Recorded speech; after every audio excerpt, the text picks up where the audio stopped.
nombor metrik 14 TKF 11F1021. Okey, ini adalah SPP saya, iaitu banyak nut tayar kereta yang perlu diketatkan. Jadi itu adalah masalah saya. So kesan daripada masalah ini penat untuk membuka banyak nut. So apabila kita menggunakan spanner ataupun ratchet wrench atau so kita perlu membuka satu-satu nut. So dekat kereta memiliki 4 tayar dan memiliki 4 nut pada satu tayar tersebut dekat rim. So apabila kita menggunakan spanner, jadi kita penat menggunakan tenaga dan masa untuk membuka nut dan ketatkan nut. So yang kedua, kita perlu mengeluarkan kos. So jadi apabila alatan yang kita gunakan itu rosak, jadi kita perlukan kos yang banyak lah untuk membeli alatan yang lain. Jadi ini telah terbukti daripada pemerhatian saya dan pengalaman sendiri lah. So jadi dia punya faktor dia alatan, iaitu peralatan yang tidak mencukupi seperti yang saya cakap tadi. Jadi yang kedua, lambat untuk menyiapkan projek. So apabila kita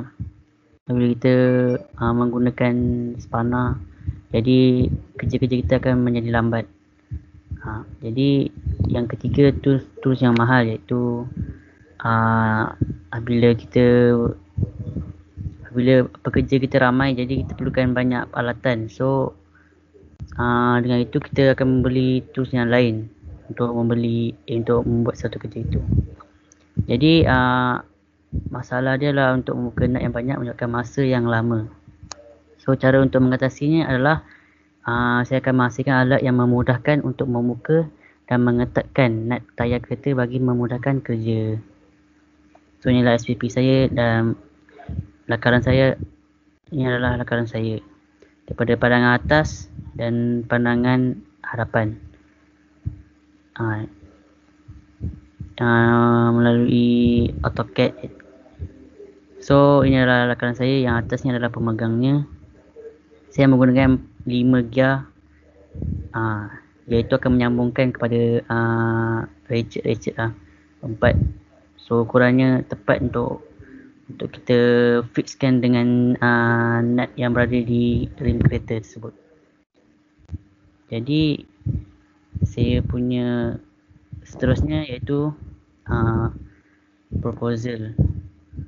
So ini adalah pengenalan saya, iaitu nut di rim kereta adalah banyak yang perlu dibuka dan diketatkan.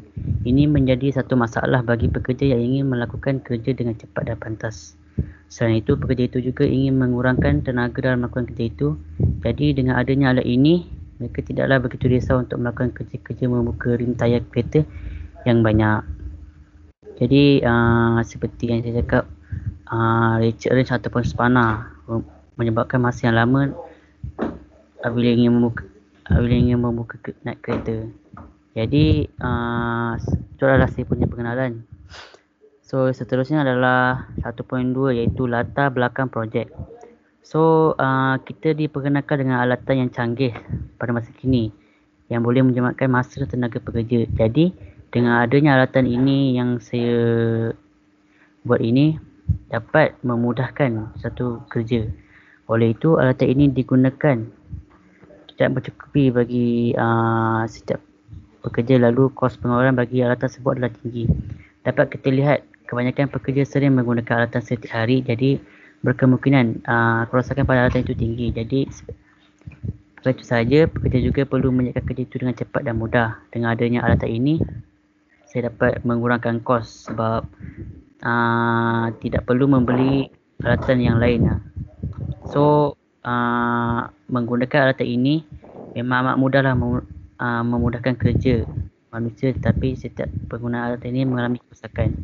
Jadi peratusan bagi menjaga kerja atau sesuatu projek itu akan menjadi perlahan dan kurang memuaskan. Itu saya punya latar belakang projek. Seterusnya penyataan masalah, iaitu Ratchet adalah salah satu alatan yang sering digunakan oleh setiap pekerja bagi membuka NAT dengan mudah. Dengan itu, penggunaan ratchet ini juga boleh mendatangkan kerosakan dan kehilangan. Punca masalah bagi penggunaan alatan ini adalah banyak NAT perlu diketatkan dan dilonggarkan. Oleh itu, alatan seperti ratchet perlu dipenambahbaikan. Seperti yang saya buat, iaitu multi spindle nut. Kerana jikalau ingin membeli alatan yang banyak, kita perlukan kos yang tinggi. Jadi kita akan menggunakan kita akan beli ratchet dan akan menyambungkan. So amatlah mudah untuk projek ini akan dilakukan. So ia boleh memperlahankan satu kerja apabila kita menggunakan ratchet sahaja. So projek yang ingin dikerjakan banyak, oleh itu spindle nut mampu memcepatkan masa untuk melakukan satu projek dengan hasil yang lumayan. So ini adalah pernyataan masalah saya. Dan 1.4 iaitu objektif projek. So objektif bagi menyiapkan projek ini, objektif pertamanya ialah kita untuk membina satu alat bagi memuka dan mengetatkan nut kereta yang banyak. Kerana nut kereta memiliki lebih kurang 16 nut rim kereta. Dan saya buat projek ini bagi membuka nut itu sekaligus dan boleh menjimatkan masa dan tenaga. So alat ini berfungsi dengan cara memusingkan pemegang yang telah disambungkan dengan gear-gear seperti yang dilakarkan oleh saya tadi. Dia akan mensambungkan kepada gear-gear yang ada 5 gear tu. So cara dia adalah anda perlu memusingkan pemegang itu ke kanan apabila ingin membuka nut. So apabila ingin mengetatkan kembali, perlulah memusingkan pemegang itu ke kiri. Itu objektif saya. Seterusnya skop projek. So skop projek ini adalah ke arah tempat bengkel-bengkel kereta atau di tempat kediaman yang berada di sekitar Merlimau. Jadi skop projek ini juga hanya tertumpu kepada yang berada di bengkel atau di mana sahaja anda berada. Kerana alat ini senang untuk diselenggara dan senang dibawa lah maksudnya. So apabila anda dalam waktu kecemasan, so anda boleh menggunakan alat ini apabila tayar anda pancit ataupun ada masalah terhadap tayar. So jadi kajian ini bertujuan untuk memudahkan pengguna menggunakan alat ini di mana sahaja dan pada masa kecemasan juga. So inilah skop projek saya. Jadi 1.6 iaitu kepentingan projek. Jadi zaman yang semula ini, pekerja atau pengguna perlukan alat yang memudahkan kerja mereka dalam menyelenggara rim kereta mereka. Jadi bagi pekerja, mereka ingin menjimatkan tenaga dan masa bagi membuka nut rim kereta dengan cepat. Oleh kerana itu, pelanggan yang menghantar kereta mereka bukanlah sedikit. Jadi mereka perlu menggunakan alatan yang memudahkan kerja. Jadi apabila mereka ingin menukarkan tayar akibat tayar pancit atau sebaliknya, mereka memerlukan alat yang mudah untuk diselenggara dan mudah dibawa. Dengan adanya alat ini, pekerja di bengkel kereta tidak perlu risau untuk menjalankan tugas walaupun pelanggan yang ramai. Maka reka bentuk ini sangat memudahkan pekerja dan pengguna yang menggunakan alat ini kerana ia memudahkan kerja dan menjimatkan masa. Okey, itu sahaja. Sekian, terima kasih.